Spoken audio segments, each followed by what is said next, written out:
마켓나우 2부 시작합니다. 안녕하십니까, 이혜라입니다. 우리 양시장 상승권에서 출발을 했습니다. 그런데 의미 있는 상승인지는 지켜봐야 될 것 같아요. 간밤에 미국 쪽 굵직한 경제 지표들이 발표가 됐는데 향후 금리 동향과 그리고 기업 전망까지 그 해석이 어느 때보다 중요한 오늘일 것 같거든요. 그래서 오늘은요, 유한타증권 유동원 글로벌 자산 배분 본부장과 함께 그 해석 꼼꼼히 챙겨드릴 겁니다. 잠시 후에 함께 해주시면 될 것 같고요. 자, 그럼 먼저 10시 구간 시장 상황 간략하게 살펴보고 오도록 하겠습니다. 자, 코스피 코스닥 상승권에서 출발을 했다고 말씀드렸잖아요. 코스피 고점 부근에서 움직이고 있습니다. 2653선 지나가고 있고 코스닥은 860선을 다시 한번 터치해주는 움직임이 나타나긴 했습니다. 오늘은 양 지수가 상승폭을 얼마나 더 확대해 나갈 수 있을지 좀 지켜보도록 하겠습니다. 코스피 수급 볼 텐데요. 자, 외국인 쪽에서 보면 하루 만에 다시 한번 매수 전환해주는 움직임 나타나고 있죠. 1,561억 원. 이 기관 쪽에서는 지금 다시 한번 매도 전환이 됐고요. 아직까지 적극적인 그런 스탠스는 보여지고 있지 않기 때문에 보셔야 될 것 같습니다. 코스닥 쪽도 살펴보도록 하겠습니다. 일단 이쪽도 좀 기관 동향이 관건이 될 것으로 보이는 게 오늘 전체 기간으로 봤을 때 매수, 매도 좀 왔다 갔다 했거든요. 지금 100억 원 채 안 되는 물량을 사주고 있는데 이에 따라서 좀 향방 갈리지 않을까 생각이 들고요. 외국인은 오늘까지 이틀째 매도에 나서고 있다는 점이 특징적으로 살펴지고 있습니다. 자, 자세한 종목 얘기는 2분 통해서 들어보도록 하겠습니다. 네, 오늘은 하이투자증권 이화진 과장과 얘기 나눠보도록 하겠습니다. 과장님 안녕하세요. 네, 안녕하세요. 오늘 장에서는 어떤 이슈를 좀 주목해 봐야 될까요? 네, 여러 이슈들이 있긴 하겠습니다만은, 이번 전력기기 관련해서 특히 미국, 바이든 행정부에서 어느 정도 속보적인 얘기가 나오면서 오늘 좀 상승 흐름을 좀 보여주고 있습니다.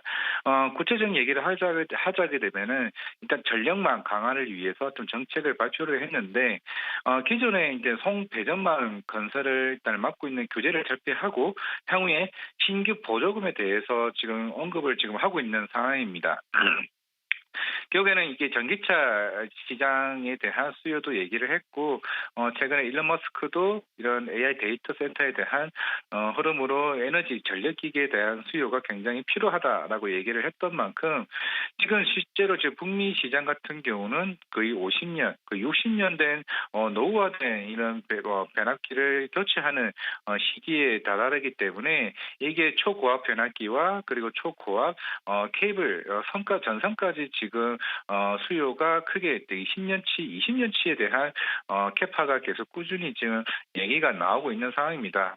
특히 HD 현대일렉트릭도 최근에 실적 발표를 했습니다만은 이번 Q&A 콩콜에서 나왔던 얘기가 향후에 이런 데이터에 대한 수요 증가, 특히나 지금 변압기 부족에 대한 문의가 다수 지금 굉장히 많이 나오고 있기 때문에 지금 우리나라뿐만 아니라 대만에 있는 전력기기 업체들 같은 경우는 이제 향후에 그런 캐파를 계속 증설할 수밖에 없는 시기에 있고 이제 좀 초기 단계라고 말을 지금 하고 있는 상황입니다. 결국에는 우리가 이 수주 물량이 1년, 2년에서 끝나는 게 아니라 작년부터 본격적으로 신규 수주액이 좀 늘어나고 있는 좀 추세이다 보니까 아마 우리가 현대일렉트릭 차트만 보더라도 그동안 상승이 굉장히 부담스럽다고 할 수 있겠지만은 그만큼 수주와 실적이 동반되는 하나의 사이클의 섹터이기 때문에 이런 규제가 철폐가 되고 보조금까지 지급이 된다라고 했을 때 결국에는 지금 북미에 있는 워낙 큰 땅에서에 대한 교체 수요가 한 번에 지금 계속 꾸준히 일어나고 있는 측면이기 때문에 이건 제가 봤을 때는 모멘텀이 생각보다 크다라고 말씀을 드릴 수가 있을 것 같습니다. 네, 오늘 그렇다면 눈여겨볼 만한 종목이 있을까요? 네, 엠노 관련해서도 오늘 여러 이슈가 나왔습니다. 고객 공급망 관련된 컨퍼런스에 참석한다라고 얘기를 하고 있는데, 우리 회사는 SCM, 소프트웨어 1위 업체입니다. 흔히 말하는 구매 공급망 관리를 하는 업체라고 좀 보시면 될 것 같은데, 우리가 이제는 이런 대기업들이나 일반 중소기업도 마찬가지겠지만은 업무의 효율화를 위해서 이 소프트웨어를 그거를 접목시키는 회사들이 하나둘씩 늘고 있습니다. 뭐 자금 조달이나 구매 관리나 이런 원가 절감에 대한 굉장히 긍정적인 모멘텀을 할 수가 있는 흐름인데 작년에 삼성 SDS가 최대 주주로 올라섰습니다. 대략 한 33% 지분을 인수를 했고 이제 엠노 같은 경우는 삼성 SDS와 이제 본격적인 시너지를 좀 활용할 수 있지 않을까라고 생각을 하고 있고요. 최근에 이제 오나인 솔루션즈 미국에 있는 SCM 관련된 1위 업체입니다. 뭐 최근에 조금 줄어들었다 하더라도 굉장히 점유율이 굉장히 높은 회사라고 보시면 되고 오나인 솔루션즈와 엔노와 삼성 SDS가 통합 플랫폼을 이제 출시를 얼마 두지 않고 있습니다. 그렇다면 대략 2분기, 3분기 때부터 이제 실적이 반영될 것으로 보이고 있기 때문에 실질적으로 미국 시장 같은 경우는 국내 시장보다 시장 규모가 10배 이상 큰 시장입니다. 이제 본격적으로 국내가 아닌 해외 시장으로 이제 진출을 조금 앞두고 있는 상황이기 때문에 이제 실적을 이제 본격적으로 하반기 때부터 좀 끌어올릴 수 있는 측면이고 해외 시장에 대한 진출 기대감이 하나의 좀 모멘텀이 좀 될 수 있다라고 보이고 있기 때문에 최근에 시장의 변동성이 큼에도 불구하고 꾸준하게 반등하는 모습을 보이고 있습니다. 그만큼 엔노에 대한 기대감이 크다라고 생각을 하고 있기 때문에 그만큼 주가는 지지를 해주면서 지금 올라가고 있다라고 말씀을 드리겠고요. 충분히 기대감이 크다 말씀드리겠습니다. 네, 엠로 살펴주셨고 또 주목해볼 만한 기업이 있을까요? 최근에 조선주도 하나의 흐름을 좀 봐야 되지 않을까 생각을 하고 있는데, 물론 어제 노무라 리포트에서도 부정적 이슈가 나왔습니다. 사실 미중 간의 갈등, 사실 조선주의 수혜가 크지 않다는 것은 이미 나왔던 이슈고, 이게 향후에 MRO 사업이나 이런 잠수적인 수주 기대감이 완전 충분히 이건 크다라고 좀 생각을 하고 있습니다. 뭐 이건 1분기 실적, 오늘 삼성중공업이고 어제 현대중공업 삼국조선이 나왔습니다. 이제는 저성과에 대한 수주 물량들은 하나둘씩 다 떨궈내는 이제 시점이고, 아마 이제 2분기 때부터 고성과에 대한 물량들이 수익성이 크게 개선되는 이제 시점이 된다라고 좀 생각을 하고 있습니다. 향후 3년에 대한 수주에 대한 잔고는 꽉 차 있고, 이제부터는 본격적으로 그런 모멘텀이 살아나는 시점이라 좀 생각을 하고 있기 때문에 신조성과 지수가 올라간다. 사실 저는 이제 실적 걱정 안 합니다. 실적 걱정은 안 하고 대신에 수주가 다변화, 선종 다변화가 본격적으로 일어난다라고 하게 되면은 아무리 중국이 빨리 치고 올라온다 하더라도 최근에 인력난이 해소가 되고 도크가 어느 정도 슬슬 이제 여유가 된다라고 하게 되면은 수주에 대한 모멘텀이 조금 빨리 일어날 수 있다라고 좀 생각을 하고 있습니다. 최근에 카타르도 마찬가지겠지만 추가적인 LNG선에 대한 수주 물량이 사실 나올 수도 있다는 얘기가 나오고 있기 때문에 LNG, 대형 컨테이너선, 그리고 탱커선, 최근에 중고성가를 올려왔던 건 탱커선과 벌크선이었습니다. 작년 같은 경우는 LNG선이었기 때문에 그만큼 선박에 대한 수주, 선사들의 수주에 대한 수요가 아직까지 계속 큰 측면이 있기 때문에 오늘 주가를 보더라도 그만큼 이런 사이클 자체가 이제 본격적인 진입 구간에 초기 단계에 좀 들어갔다라고 생각하고 있기 때문에 그거를 이번 1분기 실적을 보여줬다라고 생각하고 있습니다. 네, 오늘 두 기업 전략까지 챙겨주셨습니다. 이화진 과장과 함께했습니다. 고맙습니다. 네, 감사합니다.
간밤에 미국에서 아주 굵직한 경제 지표들이 발표가 됐는데 이것을 이분보다 잘 해석해 주실 분 없을 것 같아서 오늘 함께합니다. 오늘 유한타증권 글로벌 자산배분본부의 유동원 본부장님과 함께하겠습니다. 본부장님 안녕하세요. 안녕하십니까. 네. 오만한 인터뷰 통해서는 처음 인사를 네. 드립니다. 반갑습니다. 반갑습니다. 해볼 얘기가 많을 것 같아요. 일단 우리 GDP 얘기부터 해볼게요. 일국의 GDP가 예상치를 크게 밑돌았다고요. 네. 자, 지난 밤에 나온 숫자만 보고 있으면은 증시가 큰 폭으로 하락을 했어야 될 것 같은데 네. 이렇게 생각하실지 모르겠으나 오히려 증시는 반등을 어느 정도 해주고 있는 부분도 있습니다.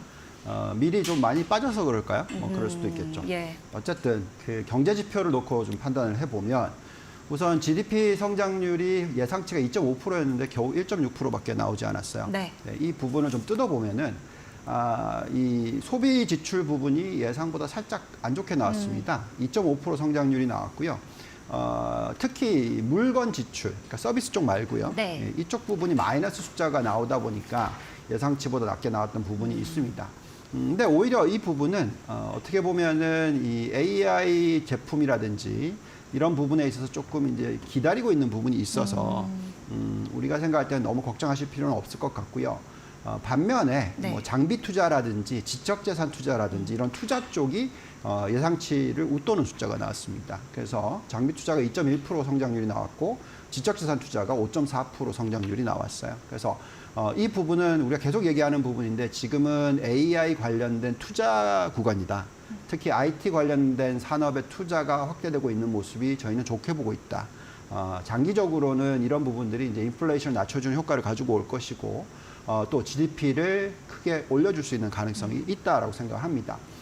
너무 지금 금리가 높았었잖아요. 네, 예, 그렇죠. 그렇기 때문에 오히려 이 정도 숫자가 나오는 것이 시장에서는 그렇게 또 찬물이 아니었던 그런 모습입니다. 물론 또한 그 인플레이션 숫자도 같이 나왔었어 가지고 그렇죠. 네. 예, 금리가 4.7%까지 급등을 하는 모습도 나오긴 했었지만 그 부분에 대한 해석도 좀 앞으로 필요할 것 같긴 합니다. 네. 그렇지만 전반적으로 저희가 생각할 때는 예상했던 수준의 움직임이고 그렇기 때문에 미국 증시가 크게 흔들릴 것 같아 보이지는 않는다. 뭐 이 정도로 해석할 수 있을 것 같습니다. 네. 또 중요한 게 결국에는 이거 연동해서 이제 기준 그림이 어떻게 될 거야거든요. 그렇죠. 네. 자, 지금 아까 인플레이션 얘기 잠깐 해드렸는데 네. 오늘 밤에 사실은 그 3월 달 숫자는 따로 나옵니다. 그래서 이제 PC 인플레이션이라든지 근원 PC 인플레이션이 나오게 되는데 이 숫자는 아직 나오지 않았는데 그냥 네. 1사분기 숫자가 나왔어요. 예. 이 숫자가 얼마가 나왔냐면 이제 3.7% 상승을 하는 모습이 나왔고 네. 예상치인 3.5%보다 더 높은 숫자가 나왔습니다. 그렇다 보니까 금리가 빠르게 좀 올라갔죠. 그래서 10년 국채 금리가 4.7%를 돌파하는 모습을 보여주다 보니까 많이들 걱정을 하십니다. 그렇지만 이걸 좀 잘 들여다보면은 네. 저희가 생각할 때는 지금 현재까지 나왔던 숫자를 가지고 해석을 해보자면 근원 PC 인플레이션이 앞으로 계속 하락 추세에 있을 것이다라고 예측을 하고 있고요.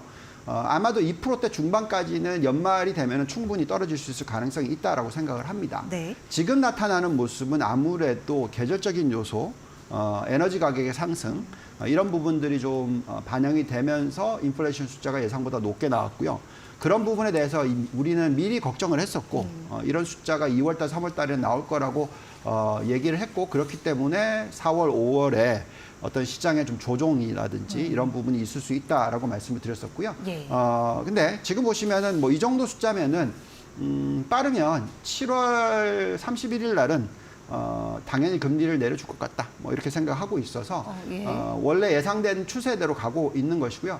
정말 걱정해야 되는 부분은 만약에 금리를 또 올린다 이러면 이제 큰일 나겠지만 그렇죠. 네. 제가 볼 때는 그 정도의 숫자가 지금 나오고 있는 것 같지는 않고요. 오늘 밤에 나오는 3월달 숫자를 확인하시면 네, 네. 추세적으로는 좀 고점을 찍고 다시 떨어지는 모습이 나올 수도 있기 때문에 확인을 해보고 좀 걱정을 하셔도 될 것 같습니다. 7월에 금리를 내릴 것이다. 예, 예상대로 이렇게 정리를 해주셨네요.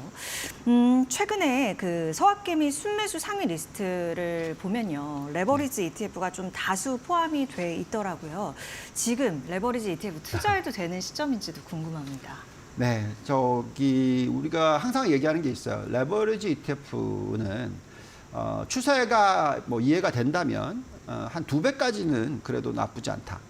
저희는 항상 얘기를 하는데 네. 3배를 정말 많이 하세요. 3배를. 예, 그거는 좀 안 하셨으면 안 하셨으면 좋겠습니다. 좋겠다. 네. 왜냐하면 이제 가장 수익률을 많이 극대화시키는 방법 중에서 기업들을 보시면은 부채 비율이 100%인 기업이 가장 좋거든요. 그게 레버리지 딱 2배입니다. 예, 그래서 그게 가장 좋은 방법인데 어쨌든 지금 보시면 이제 해외 주식 순매수 리스트가 지금 올라가고 있는데 보시면 속세 이게 이제 반도체 레버리지 3배짜리고요. 예. 또 3위로 올라오는 게 TMF.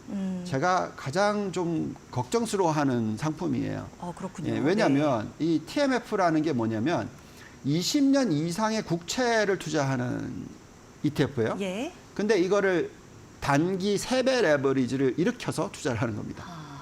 그래서 이거는 너무나 리스크가 높습니다. 네. 제가 요것만큼은 투자를 20년짜리를 하면서 레버리지는 3배. 이거는 정말 어려운 투자가 되실 거고요. 네. 만약에 금리라는 것은 정확하게 맞추기 어렵거든요. 예, 금리가 올라가 버리면 손실이 계속 나는 겁니다. 그래서 지금같이 4.7%의 금리면은 좀 투자할 만한 타임이기도 하지만 그렇다 하더라도 3배 같은 투자는 좀 하지 않으셨으면 좋겠고요. 뭐 대신에 지금 보시면 뭐 테슬라 2배짜리라든지 또 뭐 비트코인 관련된 쪽이라든지 예. 이런 부분들은 어느 정도 뭐 레버리지 사용하는 것은 2배까지는 그래도 괜찮다 정도로 보고 있고 특히 반도체라든지 지금 AI 관련된 쪽에 대한 투자는 ETF를 활용해서 투자하시는 것이 종목 고르기 어려우시면 상당히 괜찮은 투자법이다라고 말씀을 드리고 있습니다. 네. 지금 이제 실적을 좀 보면 네. 좋게 나와도 주가 흐름이 뭐 원래 그렇습니다만 안 좋은 데가 있고 안 좋게 나와도 반응을 좀 크게 해주는 그런 기업들이 있어서 네. 판단이 더 어려워요. 그래서 현 시점까지 미국의 1분기 어닝 시즌을 좀 돌아보고 평가를 해본다면요. 네. 자, 평가를 해보면 지금 현재 1, 4분기의 이익 증가율이 그렇게 높지가 않아요.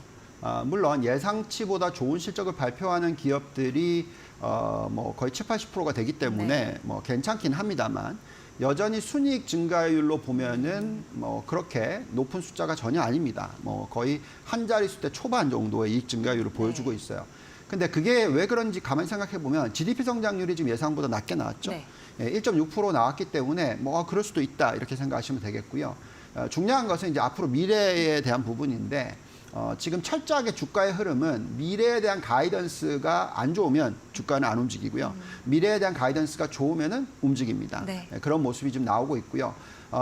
그래서 어떻게 보면 반도체부 주식들부터 시작했어요. 지난주죠. 뭐 우리가 다 알고 있는 ASML이라든지 TSMC 실적이 발표가 되면서 뭐 실적 자체는 정말 좋았어요.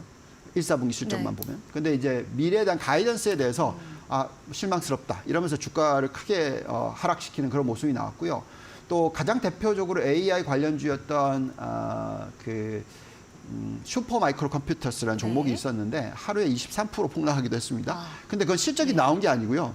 가이던스를 발표를 안 해서 그런 이유로. 그런 이유로 또 미래에 대한 어떤 걱정을 하다 보니까 그런 변동성이 일어났습니다. 그렇지만 제가 볼 땐 좀 다소 과했다라는 생각이 들고요. 지금 아직 시장에서는 이제 시간 외에서 나오는 숫자들인데 뭐 보시면 구글 실적 발표되고 마이크로소프트 실적 발표됐는데 또 급등을 하고 있습니다. 네. 그래서 여러 가지를 보면은 지금 복합적으로 사람들이 아직 헷갈려합니다. 네. 그렇지만 저희가 판단하기에는 우리가 세워놓은 이 가정이 그렇게 뭐 다른 게 없습니다. 무슨 얘기냐? 계속해서 지금 생산성이 높아지고 있고 AI 관련된 투자는 일어나고 있고 여기에 따라서 앞으로 GDP 성장률이 예상보다 높게 나올 수 있는 가능성이 충분히 있다라고 보고 있고 그렇기 때문에 지금은 AI에 연결되어 있는 업종에 대한 투자가 가장 중요한 모습이다라고 말씀을 드릴 수 있을 것 같습니다. 네. 지금 기업들 언급을 해주셔서 네. 테슬라 좀 볼게요. 테슬라 알겠습니다. 같은 경우에는 긍정, 부정 이슈가 매우 혼재하는 상태라고 판단이 돼요. 근데 어느 쪽에 본부장님은 더 기울어져 있나요? 왜냐하면 이제 그 미래 가이던스에 따라서 주가는 결국에 움직임을 보일 수밖에 없는 것이라고 우리가 판단을 하고 있으니 네. 어느 쪽일까요? 네. 자, 우리가 이제 가장 대표적으로 AI 관련주라고 얘기할 때 엔비디아와 테슬라가 있겠죠. 예, 이 두 종목입니다. 네, 저희는 어쨌든 지금까지는 계속해서 엔비디아 쪽에 대한 비중을 더 많이 줬었고요. 네. 테슬라는 저희가 뭐 보통 투자를 많이 할 때는 전체 포트폴리오 20%까지도 투자를 하는데 저희가 뭐 그 지난 한 1년 동안에는 계속해서 좀 비중을 줄여왔던 케이스고요. 지금 뭐 5% 미만의 비중을 들고 갑니다. 예. 그렇지만 테슬라에 대해서는 계속적으로 그래도 장기적으로 좋게 보고 있고요. 근데 이제 엔비디아는 계속해서 20% 정도의 비중을 들고 갑니다. 그만큼 지금도 좋고 앞으로도 좋을 것 같다라고 지금 예측을 하고 있기 때문에 그렇다고 말씀을 드리겠고요. 이제 테슬라 자체만 놓고 좀 얘기를 해드리자면, 네. 자, 테슬라는 뭐 다 아시겠지만 우선은 뭐 우리가 흔히 얘기하는 플랫폼이라고 얘기할 수도 있는 이 전기차를 지금 팔고 있어요. 전기차의 판매에 있어서 엄청난 주가 상승이 왔었죠. 이미 2019년 이후에 이쪽 부분이 흑자 전환을 하면서 계속적으로 1등이었거든요.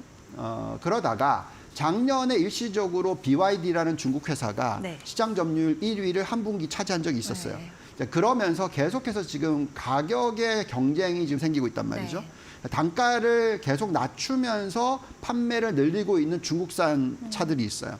그렇다 보니까 이쪽에 대한 이 플랫폼이라고 우리 얘기할 수 있는 이 자동차가 판매에 있어서는 여전히 마진의 축소를 감당해야 되는 그런 상황이죠. 자, 근데 이제 이 주식을 들여다볼 때 그러면 그것만 보는 게 아니고 테슬라라는 종목은 미래의 AI 기업이란 말이죠. AI 기업이라는 것은 지금 가지고 있는 이 AI 기술을 가지고 로봇도 생산을 할 거고, 그래서 자동화를 계속 빠르게 일으킬 거고, 여기서 비용 절감을 일으킬 거다라는 부분이 있고요. 또한 이걸 가지고 애플리케이션을 만들어서 또 매출을 추가로 창출한다. 그게 뭐겠죠? 당연히 자율주행입니다. 네. 그래서 이런 부분들이 다 있어요. 근데 아직까지는 이쪽이 흑자 전환될 수 있는 타이밍은 아니잖아요. 이제 엄청나게 투자가 들어가고 있는 네. 상황에서 언젠가는 흑자 전환이 되겠죠. 주가가 굉장히 많이 움직이는 시기는 그게 흑자 전환이 되는 타이밍이 오면 엄청나게 움직일 겁니다. 그래서 저희는 이 종목에 대해서 계속 좋게 보고 있는데 다만 타이밍을 잘 잡아야 되거든요. 다행스럽게도 이번에 1, 4분기 실적 발표하면서 주가가 160달러의 지지선을 뚫고 훅 내려갔었다가 다시 실적 발표 이후에 위로 올라섰어요. 예. 이게 무슨 얘기냐면 굉장히 좋은 모습입니다. 앞으로 아마도 실적이 지금은 안 좋을 수 있으나 앞으로 미래로 봤었을 때 AI 관련된 실적은 계속 좋아질 것 같다라고 지금 예측을 하는 거고요. 회사 자체도 뭐 전기차 회사가 아닌 AI 기업이다라는 이미지를 자꾸 만들어가고 있거든요. 물론 이제 타이밍을 지금 왕창 사자 이건 아니고요.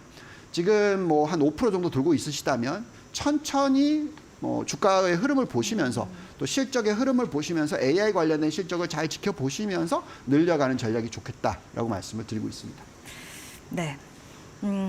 앞서서도 이제 잠시 살펴주셨는데 반도체 그 뭐 TSMC나 ASML 같은 경우 이제 봤을 때 네.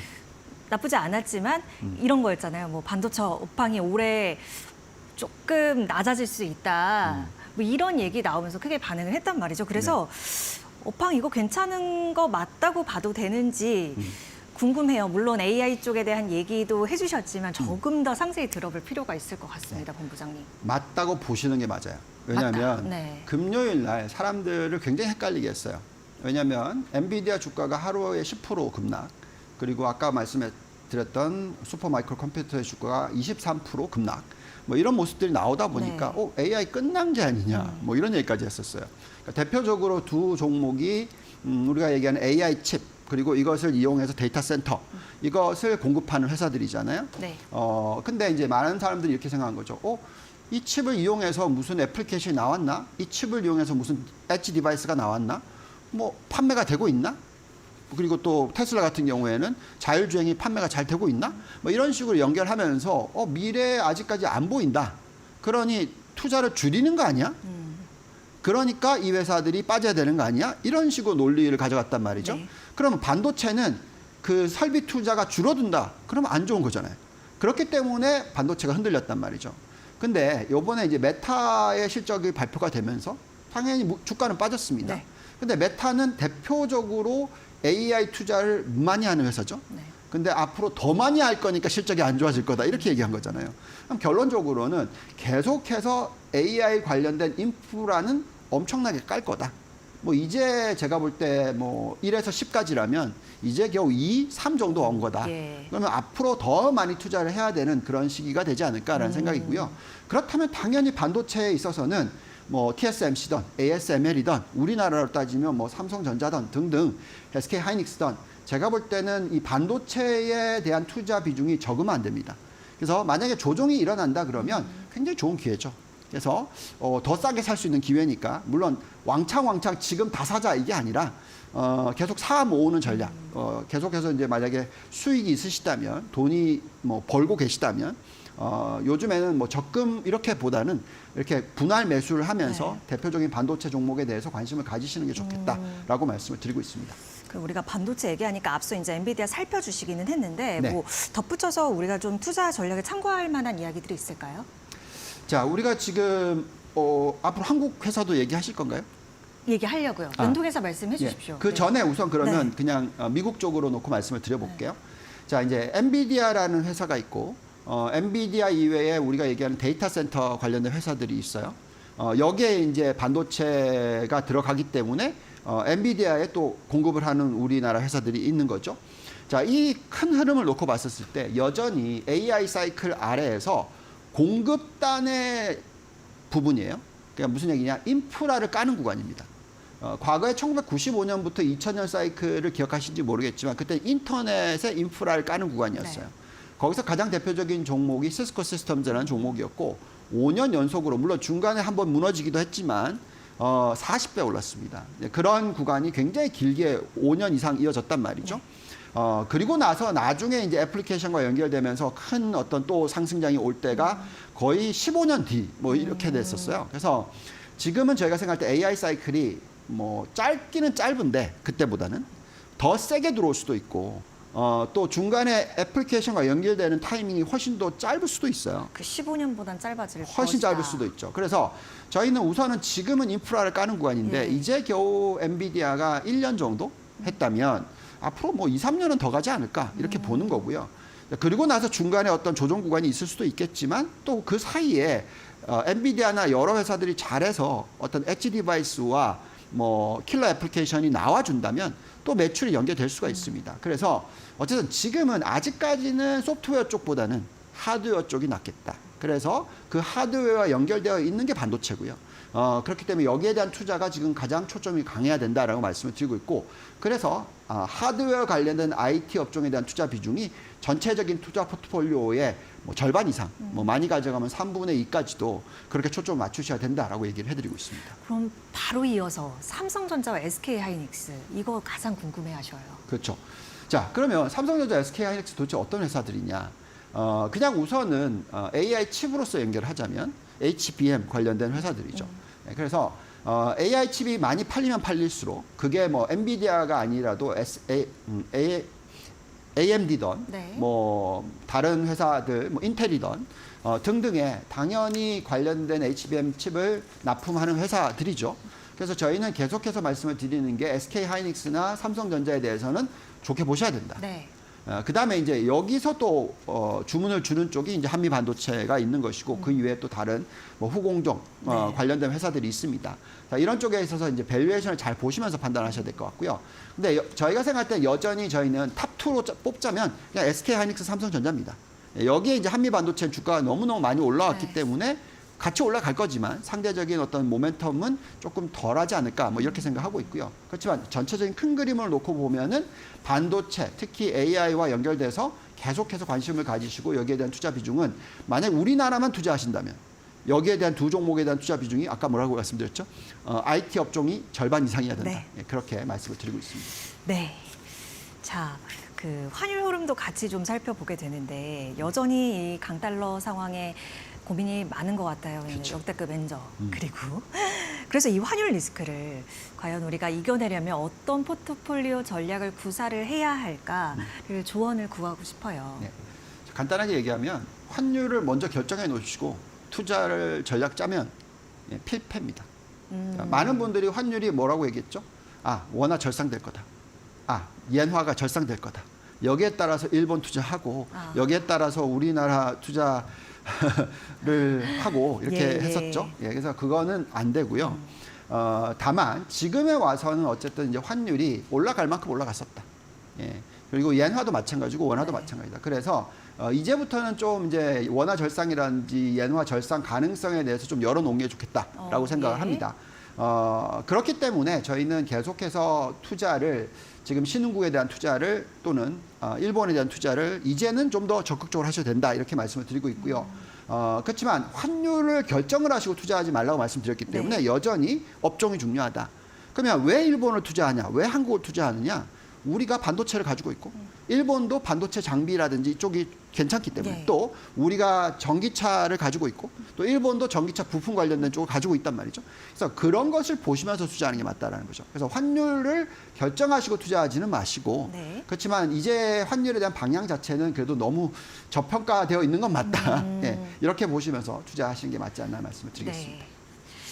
알겠습니다. 오늘 아주 탄탄히 전략들 많이 챙겨주셨어요. 유동헌 본부장님과는 여기서 인사 나누도록 하겠습니다. 고맙습니다. 감사합니다.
네, 이정훈 이데일리 편집국장과 함께하겠습니다. 안녕하세요.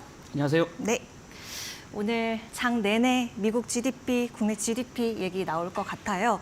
어제 우리나라 1분기 GDP 성장률 얘기를 먼저 해봐야 될 것 같은데 말 그대로 서프라이즈였죠. 예, 뭐 숫자가 너무 좋아서 네. 다들 의아해할 정도로 뭐 숫자가 깜짝 숫자를 좀 확인했습니다. 1분기 GDP 성장률이 전기 대비해서 그러니까 작년 4분기죠. 대비해서 1.3% 성장을 했는데요.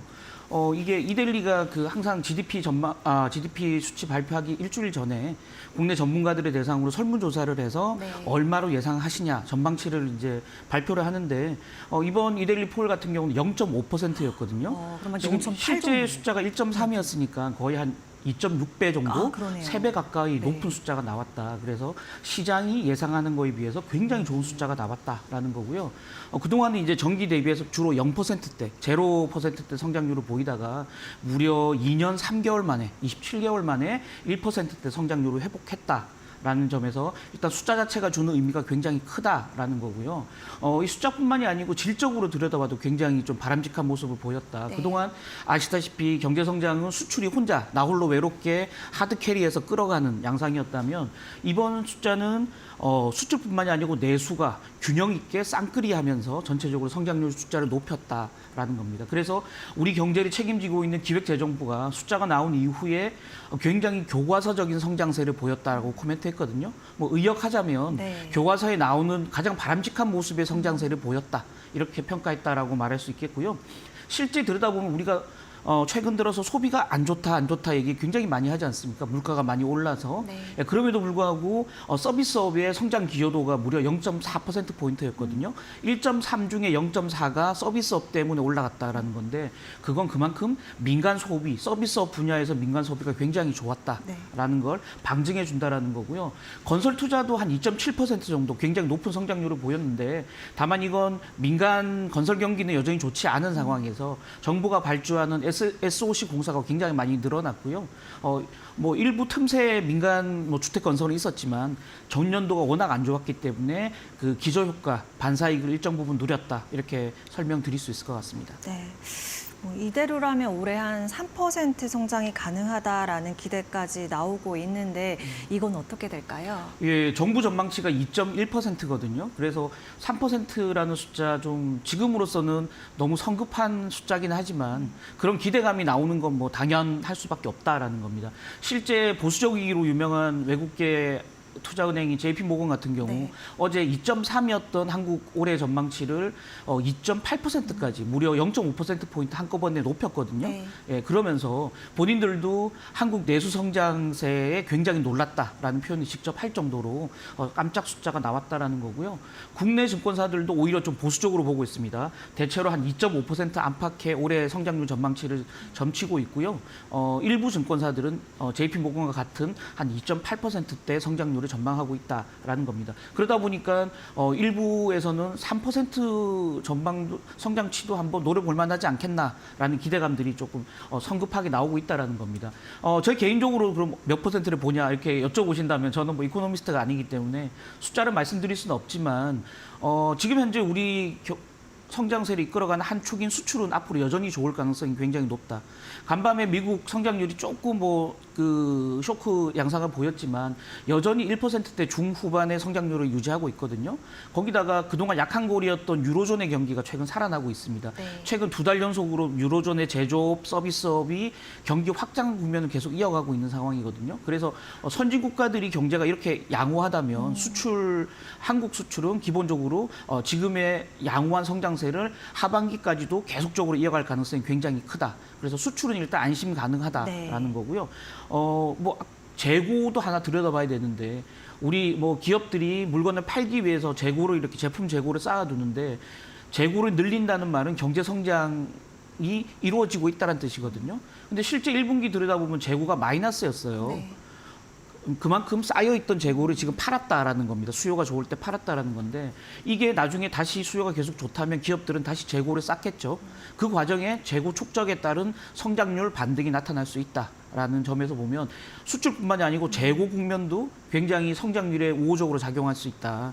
다만 이번에 좋았던 0.8% 성장했던 민간 소비 같은 경우는 고금리, 고환율, 고물가 국면이 계속되고 있는 상황이기 때문에 지금과 같은 양호한 국면이 하반기도 계속될 수 있느냐? 약간 퀘스천 마크는 있다. 이렇게 볼 수 있을 것 같습니다. 그 건설 투자나 설비 투자 부분은요? 설비 투자 여전히 국내 기업들 좋은 흐름이죠. 그럼에도 불구하고 설비 투자 같은 경우는 금리라든지 그런 또 글로벌 경기 상황에 굉장히 민감하게 반응을 하기 때문에 지금으로선 섣불리 예단하기 어렵지만 우려했던 거에 비해서는 견조한 흐름을 이어가고 있다. 다만 건설 투자는 아까 말씀드렸던 기저효과 영향이 있기 때문에 하반기도 이렇게 좋을 거냐? 그거는 쉽지 않을 겁니다. 왜냐하면 정부 재정은 조기 집행을 상반기에 지금 미리 하고 있는 상황이기 때문에 하반기는 SOC 투자가 좀 죽을 가능성이 있다. 이렇게 봐야 될 것 같습니다. 알겠습니다. 그 반대로 이제 간밤 미국 1분기 성장률은 정말 쇼크 수준이었다. 이렇게 평가해도 괜찮을까요? 예, 다른 전문가들 분께서 아침부터 이제 많이 설명을 하셨을 테니 저는 간단하게 좀 말씀드리면 저는 쇼크라고 보기는 어렵다. 물론 시장은 쇼크로 받아들였지만요. 왜냐하면 시장 기대치가 그만큼 너무 높아져 있고 그 기대치를 미트하지 못하면서 생긴 쇼크지 실망감이 쇼크로 나타난 거지 실제 성장률 1.6%, 정기비 1.6%는 굉장히 좋은 숫자다라는 거죠. 근데 다만 이제 월가 전망치가 2.4였으니까 월가 기대가 너무 높았다. 예. 성급한 기대감이 굉장히 컸다라는 거고요.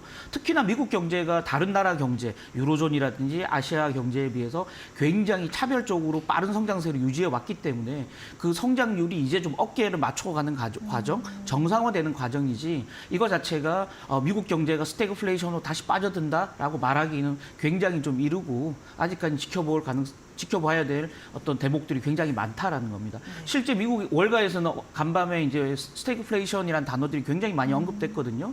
스태그플레이션은 경기가 침체되는 가운데 물가만 올라가는 상황을 지금 얘기하는데 1.6% 성장을 침체라고 말할 수 있을지는 굉장히 좀 어렵다. 다만 물가가 올라가는 국면은 계속되고 있는 건 모든 투자자들이 아실 텐데요. 네. 그런 면에서 오히려 이 미국 1분기 GDP가 나온 이후에 제넷 옐런 그 미국 재무장관이 했던 그 평가를 인터뷰에서 평가를 했는데 그 평가를 새겨드릴 필요가 있다라는 겁니다. 옐런은 이런 얘기를 했습니다. 미국 경제는 여전히 강하다. 그리고 일시적으로 약간 지금 숫자가 낮아졌지만 다시 반등할 거다. 그리고 당장 인플레이션은 올라가는 것처럼 보이지만 긴 안목에서 보면 인플레이션은 꾸준히 내려가고 있다. 그래서 앞으로 몇 개월 후에는 기준금리를 충분히 내릴 수 있다. 뭐 이런 코멘트를 했거든요. 예, 그 얘기를 뭐 고지고대로 100% 받아들이기는 힘들겠지만 어느 정도는 정부에 맞서지 말고 정부가 내리는 평가를 받아들일 필요도 있겠다. 이렇게 말씀드리겠습니다. 앞서 유동원 본부장님도 7월에 금리 인하 가능성이 있다 뭐 이렇게 말씀하고 가셨거든요. 예, 맞습니다. 저도 그렇게 보고 있습니다. 그러시군요. 저는 오히려 한 2달 전만 해도 한 상반기 중에 금리 인하 한다라고 이제 제가 편집 회의 시간에 많이 자신 있게 얘기했었는데 지금 이제 한 발 물러서서 하반기 시작되자마자 아마 금리 인하 할 가능성이 굉장히 높다. 저는 그렇게 보고 있습니다. 네. 자, 그럼 이런 한국과 미국 성장률에 따른 향후 정책 방향성도 우리가 짚어볼 필요가 있겠습니다.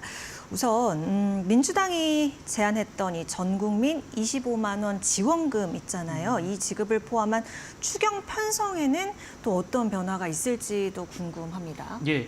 뭐 굉장히 정치적 이슈라 사실은 이걸 이념적으로 받아들이시는 분들도 있어요. 투자자분들 중에서도. 다만 제가 이 얘기를 굳이 이렇게 좀 민감한 주제이긴 하지만 꺼내는 이유는 전체적으로 국가 부채라든지 또는 내수 경기에 큰 영향을 미치는 주요 정책이기 때문에 그에 대한 언급은 좀 필요하지 않을까 싶어서 얘기를 좀 드리는 거고요. 실제 1분기 깜짝 성장률이 나오면서 전문가들은 이제 더 이상 추경 얘기를 하기는 굉장히 어렵지 않을까. 추경론의 좀 그 동력이 떨어진다라고 보고 있는 상황입니다. 왜냐하면 추경을 제안했던 민주당 쪽에서는 지금 현재 경제 상황을 내수의 위기다. 소비의 위기다.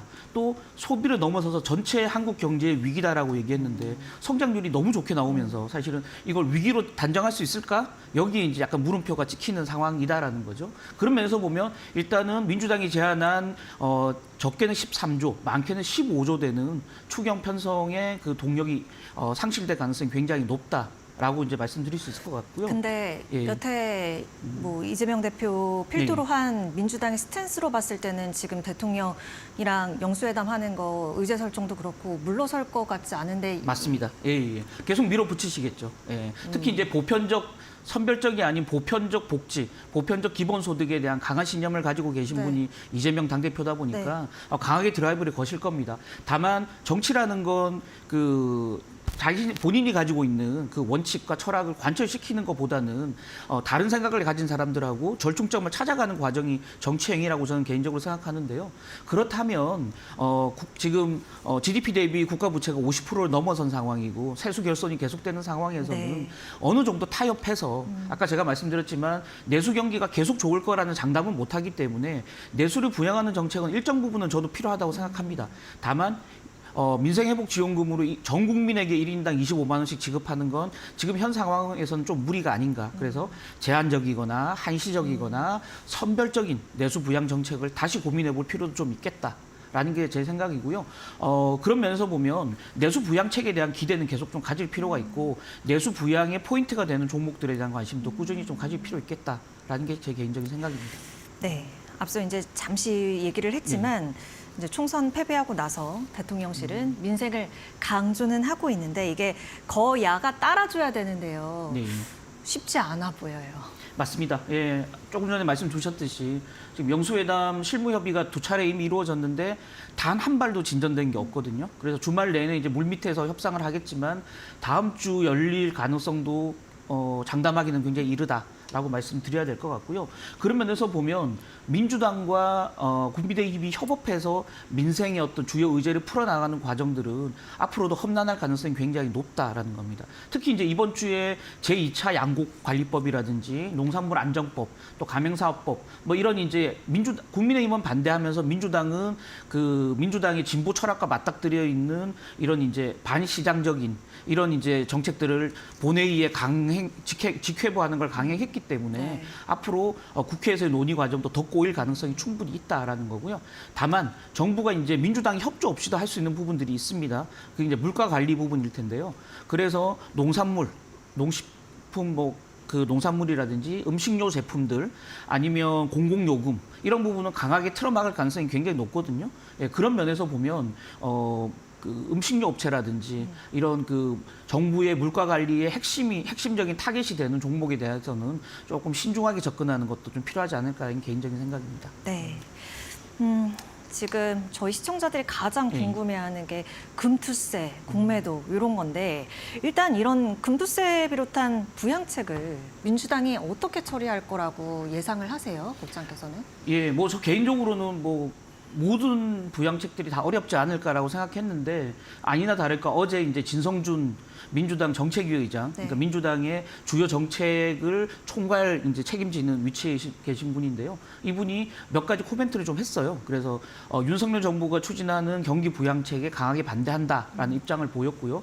특히 금투세 폐지에 대해서는 이건 금투세 폐지는 기본적으로 자산이 많은 어떤 그 부유층에 대한 감세다라는 프레임을 이제 확고하게 씌워서 원래 이전에 여야가 합의했던 2025년도 내년도죠 시행을 원칙대로 추진하겠다라고 얘기를 했기 때문에 내년도부터는 5천만 원까지 그 5천만 원 넘는 투자 수익을 내는 주식 투자자들은 금투세 적용 대상자가 될 가능성이 굉장히 높아졌다라고 봐야 될 것 같고요. 저 개인적으로도 선진화된 어떤 시장 과세가 좀 필요하고요.